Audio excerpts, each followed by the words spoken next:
Okay, so now I'm going to transition to the panel part of the afternoon and introduce our panelists. So first we have Elizabeth Goldschmidt from University of Illinois, Urbana-Champaign. Elizabeth joined the physics faculty at the University of Illinois, Urbana-Champaign as an assistant professor in the fall of 2019. She's building an experimental research program in the fields of quantum optics and quantum information. She received her bachelor's in physics from Harvard University in 2006 and her doctorate in physics from the University of Maryland as a Joint Quantum Institute graduate fellow in 2014. Her graduate research was on single photon technologies and optical quantum memory. She was a National Research Council postdoctoral fellow at the National Institute of Standards and Technology from 2014 to 2016, where she studied ultracold and Rydberg excited atoms in optical lattices for quantum simulation. She then spent 3 years as a staff scientist at the U.S. Army Research Laboratory studying quantum optics in solid state systems before coming to Illinois. This is the first time Elizabeth will be attending the April meeting, virtually or otherwise, as a more typical attendee of the March meeting or day mob, but she is looking forward to connecting with a new community of physicists. So welcome, Elizabeth. Shannon Swilley Greco from Princeton Plasma Physics Laboratory. Shannon is the Science Education Senior Program Leader at Princeton Plasma Physics Laboratory at Princeton University and the chair-elect of the APS Forum on Outreach and Engaging the Public. She earned her bachelor's degree at the University of Arizona and has a Master's of Science in Science Education degree from Montana State University. Shannon is a leader in STEM education and outreach with 17 years of experience coordinating national networks of education outreach professionals, developing education outreach programs in engineering and the sciences at Princeton University for K through 16 students, teachers, and the general public, and promoting diversity and inclusion in STEM fields. Shannon has spent much of her career preparing scientists and engineers for meaningful interactions with students, teachers, and the general public as part of each of her education outreach programs, but also conducting formal science communication workshops and presentations. She has helped scientists at every level develop new original demos and activities and make use of existing materials to effectively communicate their research and engage students and the public. All right. We have Apriel Hodari from Eureka Scientific Incorporated. Dr. Apriel Hodari is a recognized expert in science, technology, engineering, and mathematics, or STEM education research, STEM educational equity and workforce diversity, and the culture of STEM disciplines.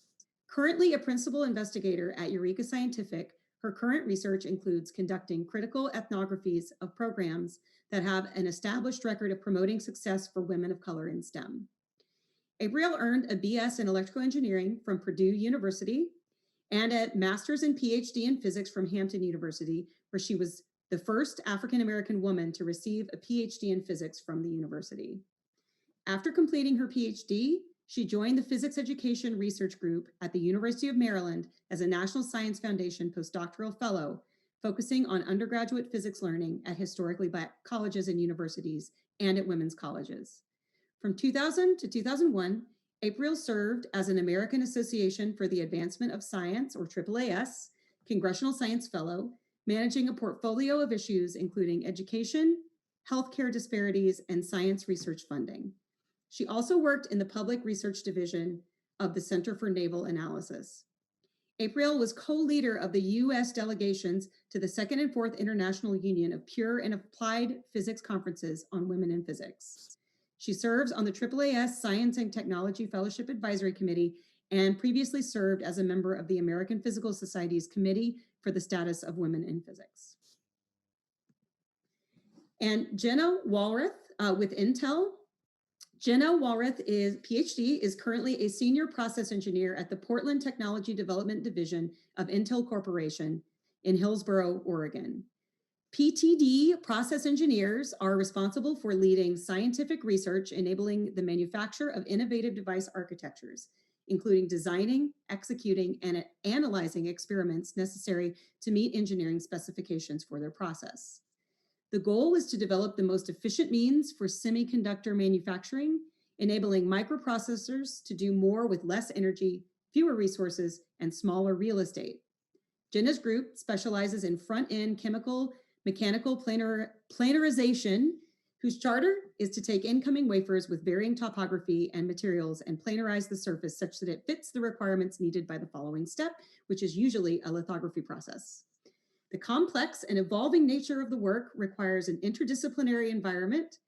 So PTD employs engineers with a wide range of backgrounds, including materials science, electrical engineering, mechanical engineering, optical engineering, chemical engineering, chemistry, and physics. So lots of opportunities for different disciplines. Jenna received her BS in physics from Purdue University in 2011, graduating Phi Beta Kappa, and her PhD in physics at the University of Michigan in 2016, working with Professor Rachel Goldman in condensed matter physics, studying nanostructured semiconductor materials as a National Science Foundation Graduate Research Fellow. Jenna was on the organizing committee for 2 conferences for undergraduate women in physics in 2011 and 2015. While at Michigan, she was a leader of the Society for Women in Physics and served on the APS Committee on the Status of Women in Physics from 2016 to 2018. So welcome to all of you, wonderful panelists. I'm very excited to have you today. So now we're going to just basically open it up for Q&A. So as soon, y'all feel free to put in your questions. I have a few that I would like to ask just to kind of kick things off. So you all have a lot of different backgrounds. So I was wondering if you could all kind of chime in and again, just kind of indicate what really got you interested in the career path that you're in right now. So who wants to go first? Okay, Elizabeth, you want to unmute? So, sure. So as you can see, I was at a national lab before coming into academia. I actually did my PhD and postdoctoral research at a different national lab at NIST in Gaithersburg, Maryland. And I really liked it. So national labs are quite a bit different than universities in a lot of ways. And that was how I ended up on the path of staying in a national lab following my postdoc.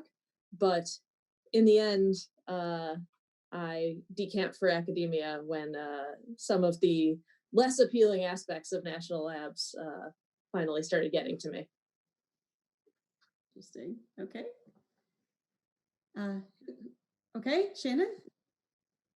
So I came to my career path by, I'm not, full disclosure, I'm not a physicist actually. Oh, sorry.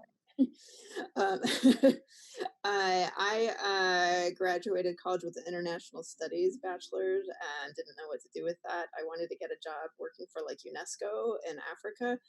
And I started working for a Nigerian professor that was setting up the U.S. Africa Materials Institute at Princeton, temping for him, setting that meeting up, but also sleeping on my mom's couch and traveling. And I'd go back and work at Princeton when I ran out of money.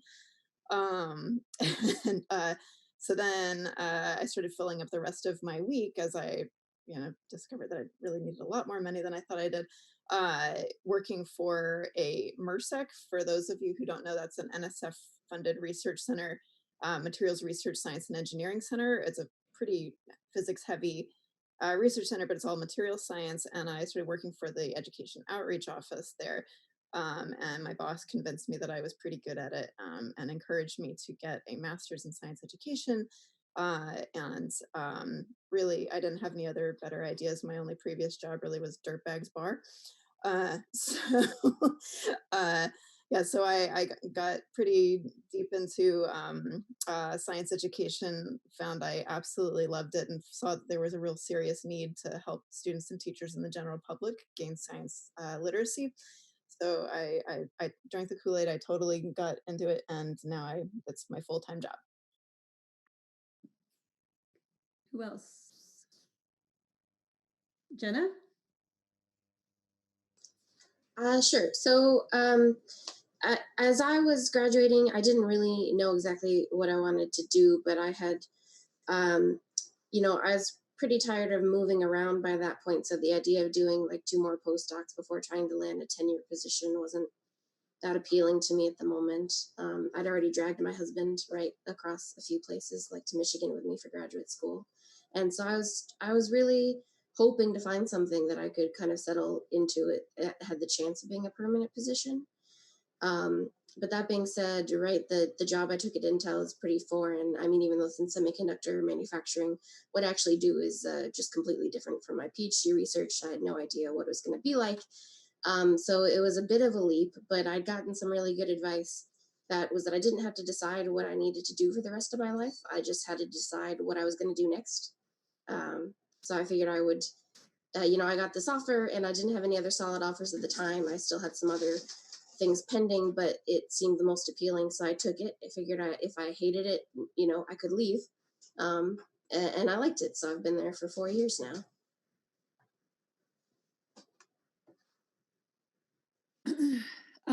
So yeah, I didn't particularly set off to do one thing, and I haven't done one thing. The early part of my career, I focused mostly on policy, whether that was in Congress or working with CNA, which is the corporation where the Center for Naval Analysis is. But most of my work has focused on research around the experience of women of color in STEM, specifically the STEM fields where women of color are most underrepresented, and physics tops that list most of the time. And so now I manage several teams that study various aspects of diversity and inclusion, still largely focused on women of color, though not exclusively.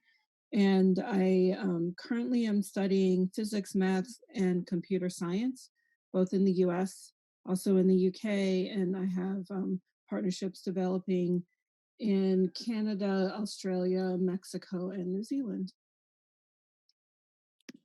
Great, very cool. All right, well, this is awesome because there's already questions coming in. I knew there would be. So there's a couple sort of national lab related questions, but one is in national labs, for example, like if you are working in a national lab, are you able to work on independent research? Basically, does the research that you do in the national lab, does the lab own that, or is it possible to actually do research on your own independently of that?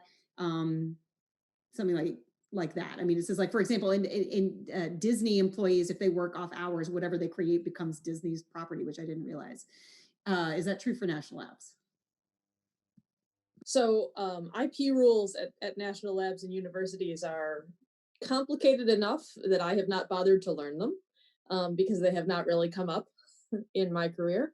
Different labs and different situations at different labs vary a bit as to the extent to which you get to decide on your own research versus you're kind of being told what to do. As a general rule, there's a little bit more top-down direction at a national lab than there is at a university, but often there's still quite a bit of flexibility, especially at a place like NIST, which operates a little bit more toward a university than certain other national labs. I don't know if Shannon can talk about Princeton Plasma Physics Lab. Yeah, since I'm not a researcher at a national lab, but I do work at a national lab, I don't totally know all the rules, but I know that there are a lot of independent projects that pop up that I think though we all sign something that's just like at the university too, because I was on main campus Princeton before I was at the national lab at Princeton, where anything that you develop on with resources from the national lab does partly belong to them. But that being said, there's tons of individual patents and stuff that have come out. Everybody's always signing invention disclosure forms and stuff. There's all kinds of cool things that come out, and those people can take those. I mean, I think that the lab does have some stake in it, but they still do it all the time. Yeah, I'll say it's when I say that the IP rules are complicated, you definitely have some amount of ownership over the IP, and then the lab has some amount of ownership, but the details of it I definitely should not speak to. Okay, Great. So, all right, great questions rolling in. This is awesome. There are a couple questions kind of rolled into one about skill sets that, this is really tricky though, because, most physicists have skills that are transferable to a wide variety of environments. So actually, I kind of, rather than saying like for national labs or industry, if I could ask each of you to weigh in your own opinion about what do you think are the most important skills that students could be building in order to build a career in the area that you have a career in, if that makes sense.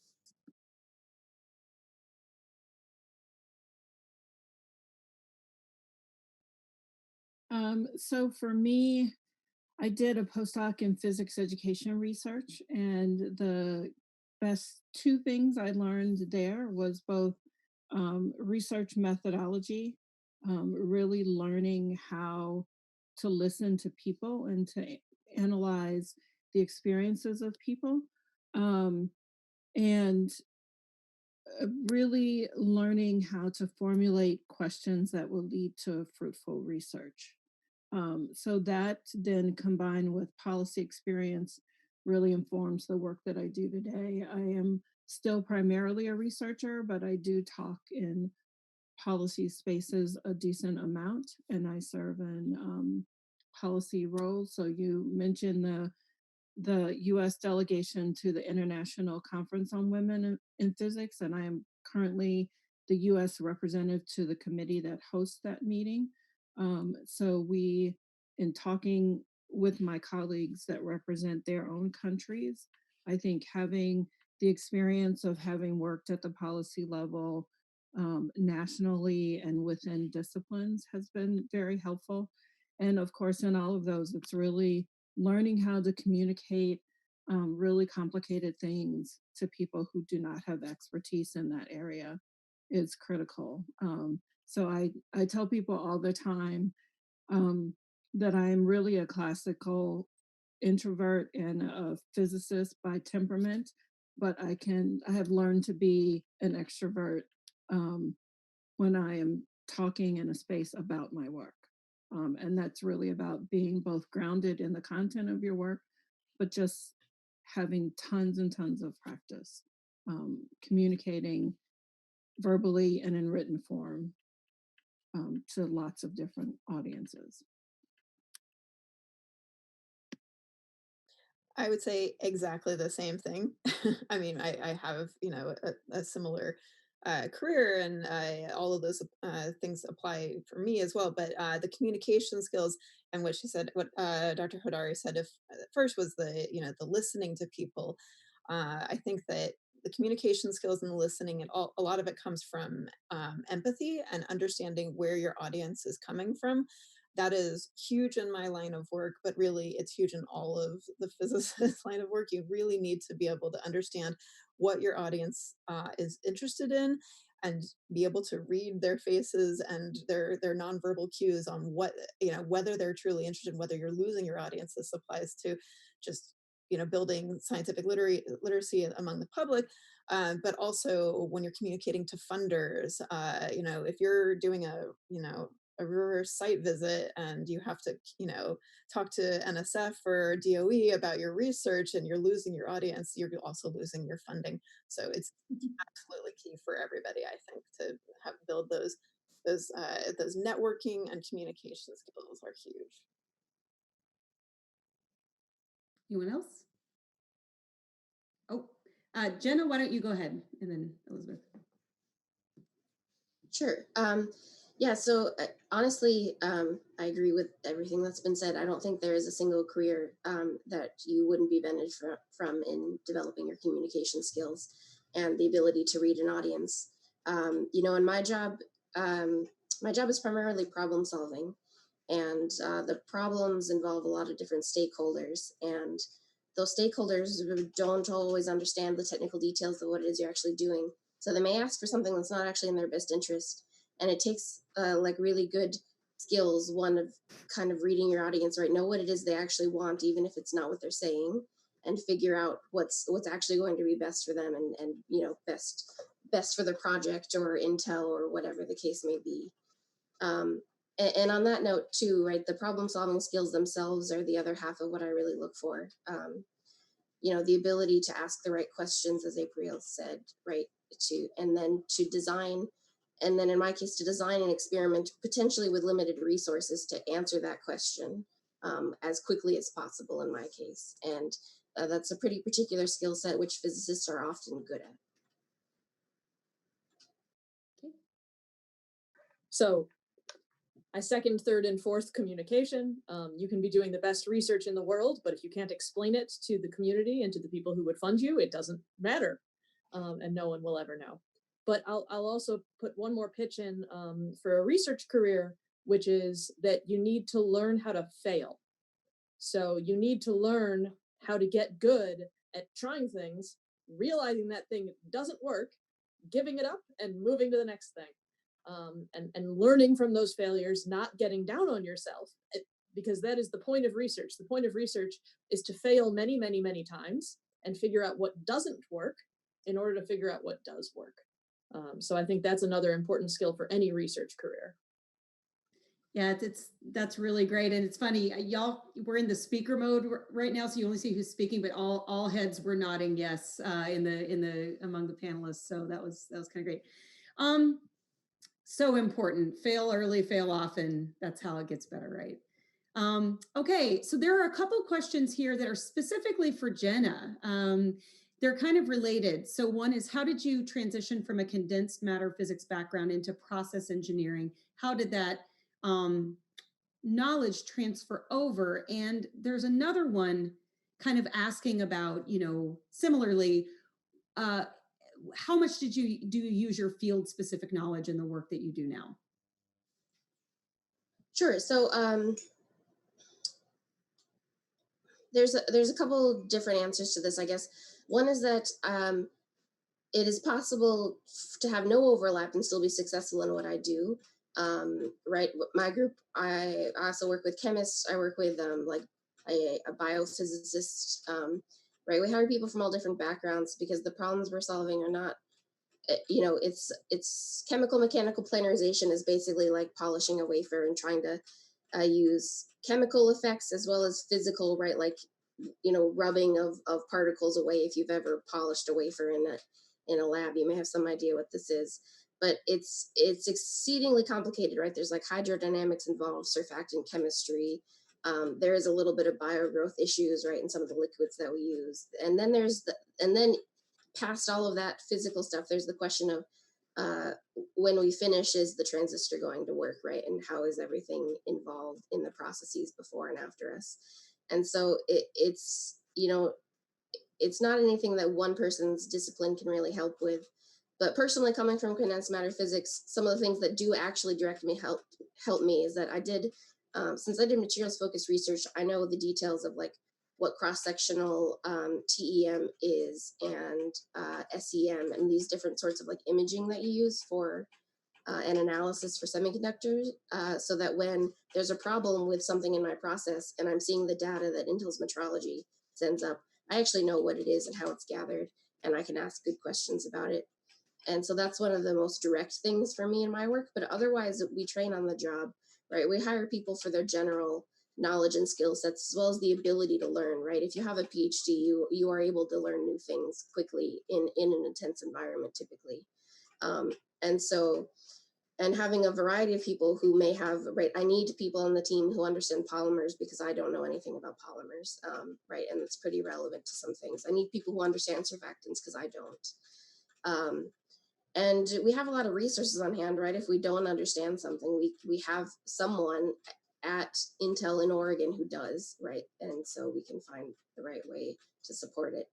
And so as far as transition wise, it is a hard, going specifically to the part of Intel I work at, is a hard transition in that it's a huge learning curve. But my group specifically, actually, we have this sort of self-developed training program, which is now actually led by someone that I ran the Society of Women in Physics with at Michigan, that I brought out here to work with me. And so it's sort of like starting grad school, where for the first year, you don't really know how anything works. And it takes you about 2 years before you're kind of contributing fully to the group, but that's kind of baked in, and we really do invest in the people that we hire. That's really great. I've heard it said actually elsewhere too, in career panels when talking to folks in industry that they recruit for kind of attitude and mindset, and they train for skills and knowledge. And so, like you said, that ability to actually teach yourself what you need to know to move on is a really, really important characteristic that physicists have, that make physicists very appealing to industry. So I just want to also address one question really quickly. Miguel says, is it possible to start working outside of academia without getting a PhD? And I can say, absolutely, it is. Half of physics bachelors actually go straight into the workforce with their degree in physics, which I was shocked to learn actually when I started this job at APS. So there are many, many job opportunities outside of academia for bachelor's, master's, and PhDs. And I would just, I don't know if anybody wants to weigh in specifically about that, but I do want to say that if you want information or advice about that, to please come to the careers booth, noon to 2, any day during the meeting, and we can certainly give you more information about that. Did anyone want to add to that, or? Jenna? Yeah. Yeah, I will say, the group I work in works with PhDs, but Intel's a huge company, right? We have 100,000 employees worldwide. A lot of them actually do come in with bachelors in engineering, physics, math, and or computer science, right? There's lots of positions worldwide, and there actually are internships as well at Intel for undergraduates. Okay, so I'm jumping around a little bit. There's a lot of great questions coming in. So someone was actually interested, Apriel, in hearing more about your experience in policy. Can you talk more about what led you to that, and what is that like? What is that like? Sure. So I've been around a long time. I've had a lot of different kinds of policy roles. So it depends on what you're interested in doing with it. I really was just interested in understanding how policy works at different levels. So, for example, when I worked in Congress, understanding not only how policy works on a national level, but what is really the role of Congress, especially in science policy decision making. And the biggest lesson I learned there, which is a hard lesson for a physicist, because culturally we're so tied to content, is that politics trumps content every day of the week. And that the people who are most successful, especially in the political policy space, are people who are addicted to the game of politics. And for a lot of people, that is a very fruitful place to be. So you have to know what you're going into it for, what you want to learn, what you're curious about. But the lessons I learned there serve me very well. I know when it's time to contact political leaders and when it's time to focus on other things. You learn a lot in a space like that about how the agencies work versus the congressional organizations. And then working in a company like CNA, you have, at least in my case, I focused largely on education and workforce issues, whether they were in or outside of military service organizations. And there it really is sort of micro focusing on specific projects. But overall, I learned a lot about how education and people management and various ideas about how do you increase diversity and inclusion, and how not so much how you increase numbers of different kinds of people, but how do you help the environment support lots of different kinds of people within those contexts. So I would say it really is primarily about, what is it that you seek to do? What policy levers are you most interested in? What do you think you can bring? What do you think you can offer in those contexts? Yeah. Cool. That's great. So also, I mean, again, just great questions coming in. In all of your opinions, how hurtful or helpful would it be for a grad student to actually take time away from their thesis to do a different project, if that's possible?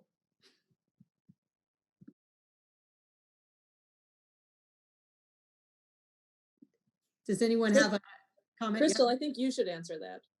Well, okay. So I actually have some complicated feelings about it. Well, I mean, I would say if you're actually in graduate school, if there's any way that you can actually do that, I think it's tremendously valuable. I mean, when you're working on a project as part of your grad research, you are building tremendous arrays of especially technical and scientific skills, whether you're a theorist, whether you're an experimentalist, you're learning all kinds of great stuff. But things like communication, leadership, understanding how to manage projects or people or get funding and things like that. Those are very important skills to develop also, and they aren't often at all intentionally incorporated in your experience, and that's really unfortunate. I mean, I wish we could kind of evolve the way physics is taught and done so that that is the case. But trying to seek out those types of experiences is extremely valuable if you can manage it. I feel like, you know, the biggest difficulty that grad students face is that they feel pressured. They are pressured.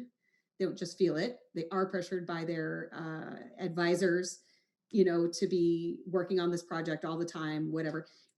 I guess what I would tell you, and this is a little bit transgressive, is that you are worth, like grad students, you are worth so much more than you're being paid. And you should never feel guilty for enriching your professional development. You do not owe the person who's paying you a third of what you'd be making in industry. I mean, you don't, it's not that you don't owe them anything, but you don't owe them every second of your time. So I would say if you find those opportunities, don't be afraid to pursue them. Yes, Elizabeth. So I definitely agree. I think that if these things come up, you shouldn't pursue them. The difficulty would be convincing your advisor and convincing the people around you that you should do it. Career-wise, however, it is basically only good because for the most part, nobody cares how long you took to do your PhD other than you. So if you want to get a job in academia or anything like that, what matters is kind of how long it's been since you got your PhD, not what necessarily the time you took off during your PhD to gain other skills that maybe make you more attractive now. So fortunately, I don't think any of my students are on this right now, so they're not hearing me say that you should not work all the time, 24 hours a day on your graduate project. But you shouldn't. You should round out your career and your skill set in a way that helps you for your future. Shannon, go ahead. Yeah, I was gonna say I think it's also important that in when you're selecting, you know, your advisor to take that into consideration and see how much the advisor is invested in his or her graduate students, and whether they're supportive of the professional development of their students. That's essential. I think that some are more supportive than others, and take that into consideration. Um, yeah. Yeah. Yeah, so I would underscore that the person I postdoc under, Joe Reddish, I still say is the best boss I've ever had, because it was clear from the first day that his goal was to support whatever my goal was. It wasn't, he didn't see his job as making me into a mini version of himself. So he would do whatever was he could do to support what my goals are. So I would say that you have to be your own best advisor. You have to know what you're interested in doing, what you're interested in learning, and ask yourself some critical questions. You know, taking 3 months or 6 months to learn a specific skill is one thing. You know, there are other choices that might take longer, that you might ask harder questions of yourself about, but really, you know, why are you doing this? And curiosity is a perfectly good answer. But just really you're the captain of your own ship in this regard, and you can't defer to someone else's advice. Absolutely. That's so important. Yep. Cool. Good discussion. Okay. So we've got a question a little bit further down, but it's got a lot of likes. I kind of like this stream. It's like upvoting, certain questions. So one is Islam Khan asked, what steps did you take to kind of promote yourself, as a grad student or postdoc? How did you kind of find your opportunities? In what ways did you use your network? Like what would you recommend people do? Shannon, go ahead. Talk to everybody, ask a lot of questions, and seek out those opportunities. But again, it also often depends on how invested in your professional development your advisor or boss is. I had my first boss and mentor at the MRSEC, who encouraged me to get my science education master's. Obviously, was very supportive. He didn't put me in front of people a lot, but he told me to go further my education. Meanwhile, at the national lab, my boss and current mentor is very much about putting me out there and making me present and do public speaking and stuff. So I had supportive bosses and mentors, but with each step I got more confident in seeking out these opportunities for myself. So I've run for things that I never thought I would do before. Like I love the Eleanor Roosevelt quote of doing something that scares you every day. I'm not sure. I have no idea the actual exact quote, but something like that. So I've done a lot of things like that, and it's really propelled me forward. And I've spoken up when I was totally nervous not to, and talked to people that I felt like somebody might advise me against talking to this person, but you know what? I'm just going to do it anyway. Taking risks, I think, is really a good way to propel yourself forward.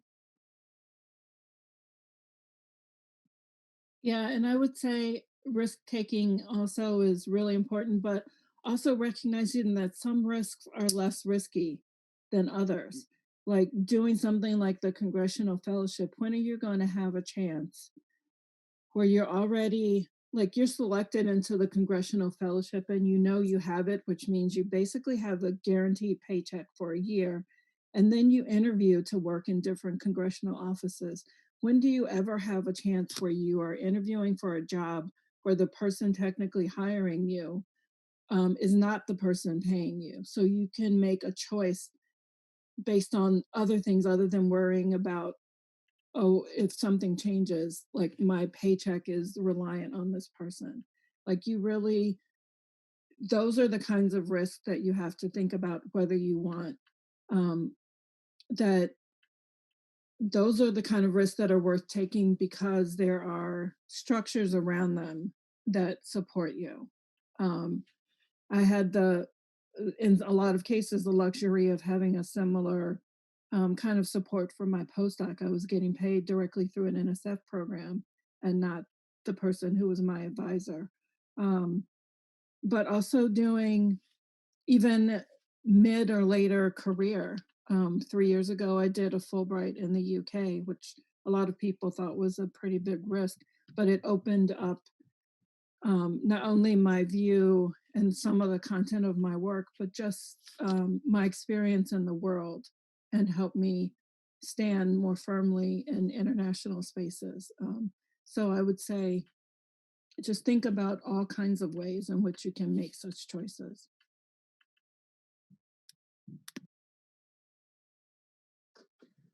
I also want to second what Shannon said about picking an advisor who supports your professional development. I think that that's very important, but I want to expand on that.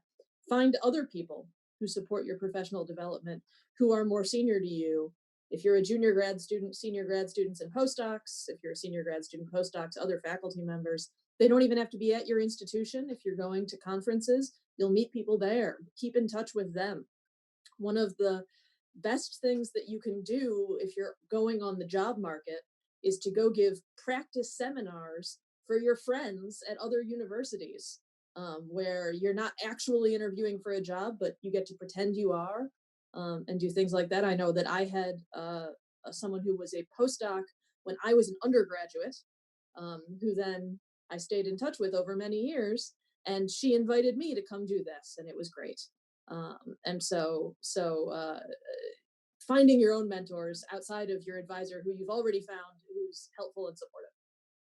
Shannon, you had one more comment? Because that made me think what Elizabeth said about picking mentors outside of your mentor. The constellation network, constellation mentoring idea, I think is brilliant, but also pick your friends and your partners, find supportive mentors in them. My husband is my biggest cheerleader. My mom is awesome, right? So seek that support and build that support network all around you. All of these people that care about you are rooting for you. Yes, Jenna.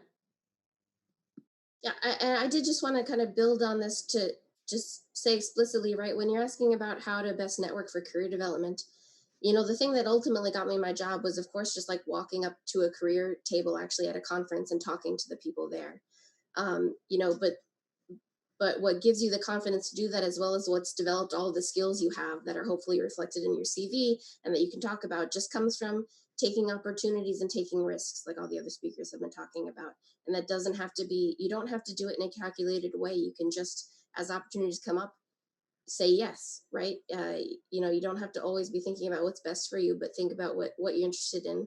And a great way to get involved with people, particularly outside of your own research group, is to join organizations, graduate student organizations, leadership outreach groups, diversity and inclusion groups, to go to these conferences and try to get, you can even get committee positions at APS or other professional organizations. That is available to you as a graduate student or even as an undergraduate. There often are committees interested in undergraduate affairs, right, things like that. So there's lots of opportunities.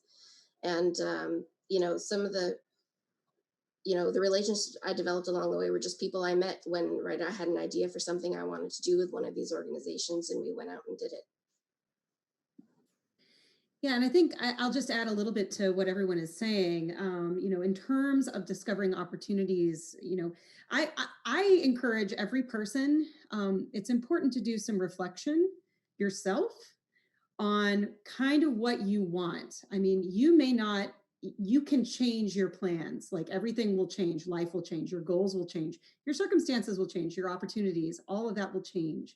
So it's not, you should not expect yourself to sort of know today what you want the future 20 years of your life to look like, and then just obediently and systematically just follow that path with success after success, because that's not anybody's life.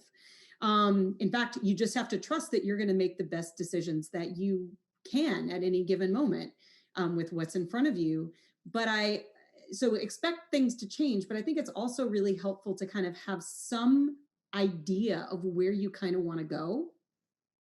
And if you can articulate where you want to go to someone who is a peer and understands kind of the research you're doing, and maybe something that would be understood by your grandma, develop a version of that story about yourself that's relevant to a peer or to your grandmother, and then literally talk to everybody you possibly can.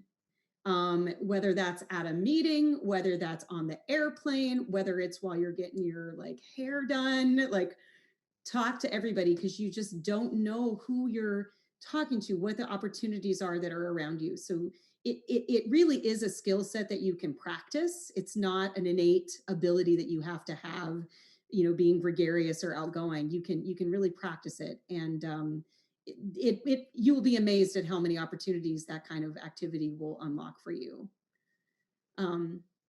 Okay, so more good questions coming in. There was one about companies. So Jenna, maybe this is directed at you, but it's also could be relevant to other folks. Is it important to go straight out of grad school if you want to get a career in industry? Does it matter if you go straight out of grad school or if you take a little bit of time and do other things? Do you have any comment about that? I can't really speak for other companies too much. I guess I will say in general, the answer is it depends on the company and the position, the specific group. I do know people who are very senior who have actually gone back and forth, like between industry and government labs, for example, or from startups and back to government lab. They might be the minority. As far as industry, right, it's a pretty wide range. For my group specifically, we look for people who haven't spent too much time. If they went into academia, and you started doing a postdoc or something and then came back, that's usually fine. But usually they don't want a huge gap, because, for various reasons. But I will say that there's no hard and fast rules about that either, right? If somebody has the right skill set, and has been doing something, interesting or related, that's usually fine. But if somebody has just spent the last 10 years, right, teaching, and not there's anything wrong with teaching, but the presumption by my colleagues would be that then you've maybe lost some of the research-based skills that we're looking for. Um, I would say that it depends on the individual, but I don't know if that advice helps or not. The answer is that it depends, but that I wouldn't worry too much about it. Right. Cool. So we have another question that's getting a lot of likes, but I feel like I can answer it and I'm going to answer it quickly, but if anybody wants to add, they can. About engineering students, we just heard and are hearing that in industry, companies are hiring people from all kinds of different STEM backgrounds, whether they're engineers, chemists, all this kind of stuff. So there's a question here, how do you make sure that you're not overlooked in favor of, engineering students or other disciplines when you're actually applying for jobs? And I will answer that question, but I'm happy to hear from other folks.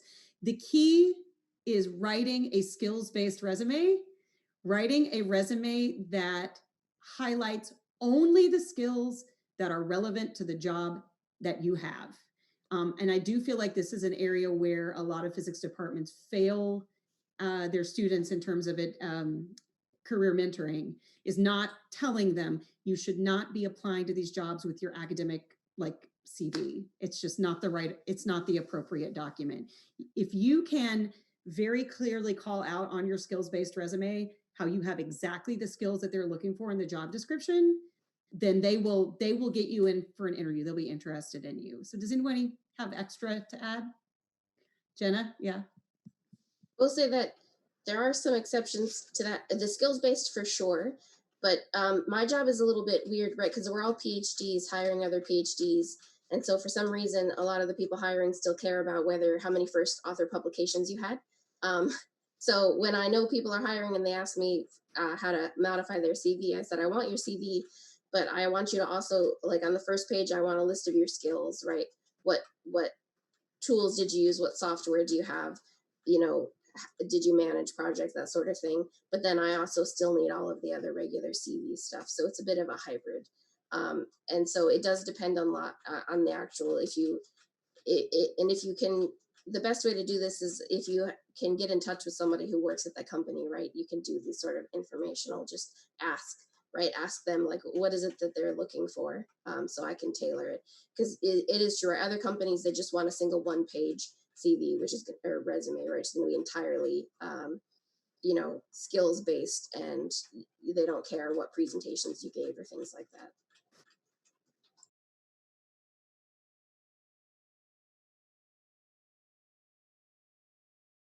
Apriel, did you have a comment?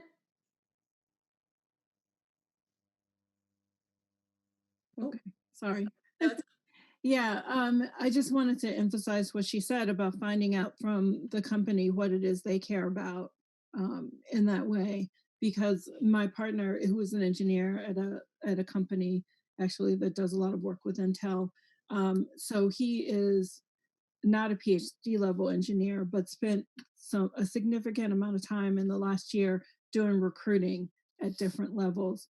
And just really make sure you ask questions like, what does the hiring manager need to see? Because it's different what you present to HR versus what the hiring manager wants to know. Like the information Jenna just gave about what would appeal to her group is really important. I think in a company like mine, where all of the PIs are really not just in charge of our content, but in charge of our project management in ways, because it's a smallish company.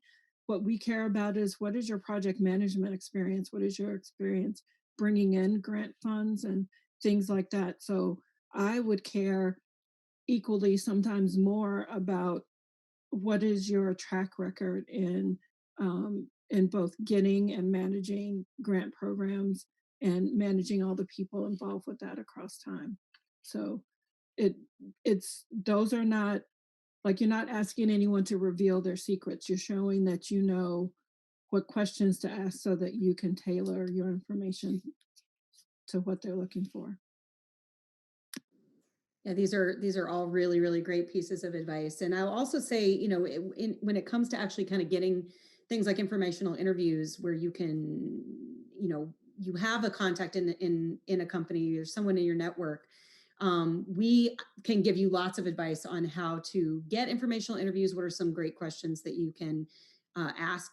And so again, I want to encourage you. There's a lot of really great questions. We're not going to be able to get to everything today, but please visit the careers booth. You know, we have office hours from 10:15 to 10:45 every day, and then from noon to 2. And, you know, we might even be in there, you know, at other odd times of the day. So just drop in. Myself or my colleague Midhat Farouk can certainly help answer some of your questions. There's one more question I wanted to put to all of you, because I think you might have some interesting perspectives. And there's a lot of replies to this one, but I want to hear from you all. What do you think is the most important non-financial factor in choosing a grad program? And we talked about the importance of an advisor who will support your career goals. Is there anything else that you'd want to add to that? Apriel and then Jenna.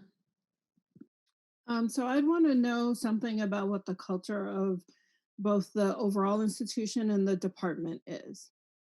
Because I've had plenty of people say to me, oh, you would be great in a faculty role at this or that place, but it is not lost on me if this or that place has never had someone who looked like me or who came from where I came from. If you're talking about a faculty of 100 people with very few women and few or no people of color, even if I got that job, I would have very little confidence that I would get tenured in such a place. So I would ask all kinds of questions about culture, about and I would talk to people about what their everyday life is like to be there, what people care about.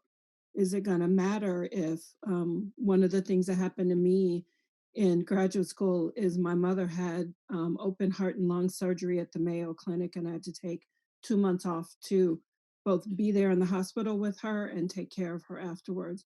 Is everyone going to lose their minds if I need to do that?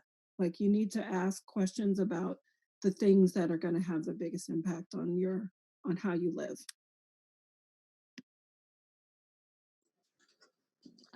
Jenna, I think Jenna and then Elizabeth. Yeah, I was going to say something very much along those lines.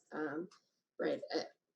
In addition to having a supportive advisor, you need to know whether you're going to fit in with this environment and whether it's going to treat the university, the department, the other people are going to treat you like a person, right? Or like a research machine.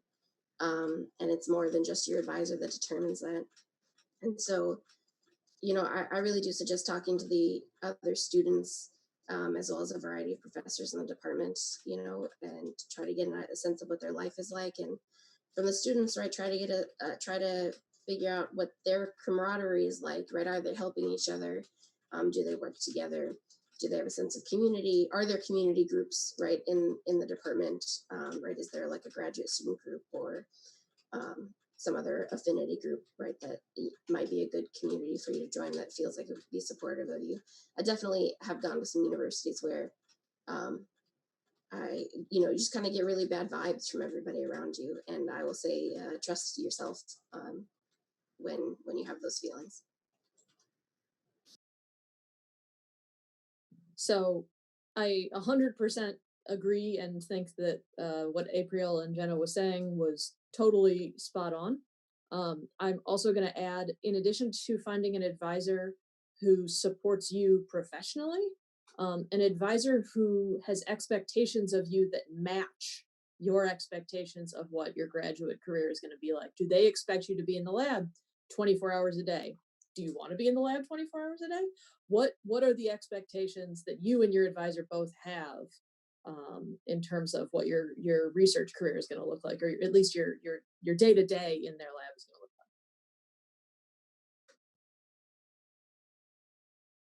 And as soon as Dr. Hodari said culture, I was like, yes, yes, culture, yes, that is huge for the institution that you're looking at, and everything that everybody else said about making sure that they have a support network for you and all of the programs and stuff, but also just beyond that, the actual like HR policies, like leave policies. And whether graduate students are eligible for certain paid leave, things like that. But also the state policies matter. I mean, some states are great for family leave, and some of them are horrible. Like so like New Jersey is actually pretty awesome. I mean, I know more about the maternity leave policy than the HR reps do, because I know that thing inside and out of 3 kids. But even beyond just kids, just taking care of family members and whether the university has like elder care assistance and tuition reimbursement and all there's all kinds of other stuff other than just the money, right? But the state policies also matter a great deal, and the culture of the state too, honestly. Like are you going to be in your neat little academic bubble at that institution and then surrounded by people that are constantly at odds with? Like you want to fit culturally with everybody, or I mean challenge yourself to mesh with a culture that's not in line with something that you're used to, but know that that's a challenge. Yeah, just a small little thing that Shannon reminded me of is that I also, when I was at CNA, what ended up being critical is they had a program where people could donate leave to you, and there's always people in those organizations that have either lose their leave because they never use it or just bank tons of it. And the way watching people rally around someone who had a sick family member or a sick child or something um, transforms how you feel about the people you work with. I have a colleague that spent months in the NICU with her preemie, and all of us donated leave so that she wouldn't go unpaid. Things like that make a huge difference to what it feels like to live in a place where you are. Absolutely. Yeah, no, these are all really great responses. Yeah, this is awesome. So I think we're getting to the point where we'd like to maybe try this experiment. We're going to be breaking out into different rooms. So my colleague